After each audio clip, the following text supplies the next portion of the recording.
ഞാൻ മടുത്തു മാഷായി, നിങ്ങളോട് പറഞ്ഞ് മടുത്തു. ഇനി നിങ്ങളോട് പറയണം, എങ്കിലേ നിങ്ങൾ നന്നാവും. എന്താണ് നല്ലത്? എനിക്ക് വിലയില്ലാത്തിടങ്ങൾ എന്റേതല്ല. അത് കുടുംബ ബന്ധമാണെങ്കിലും സുഹൃത്ത് വലയമാണെങ്കിലും അല്ല, നിങ്ങൾ ജോലി ചെയ്യുന്ന സ്ഥാപനമാണ്. നിങ്ങൾക്ക് വിലയില്ലാത്ത ഇടങ്ങൾ നിങ്ങളുടേതല്ല എന്ന് മനസ്സിലാക്കി അവിടെ നിറങ്ങി നടക്കണം. കുറച്ചൊക്കെ വേദന ഉണ്ടാകും.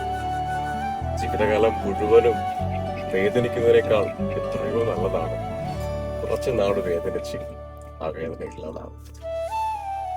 ഇറങ്ങി നടന്നാലേ നിങ്ങൾ ഇപ്പൊ അനുഭവിക്കുന്ന വേദനയിൽ നിന്ന് എന്റെ മോചനം കിട്ടും. ചുമ്മാ പറയുന്നതല്ല കേട്ടോ, ഇറങ്ങി നടക്കും. നിങ്ങൾ വേറെ ലെവലാവുന്നേ.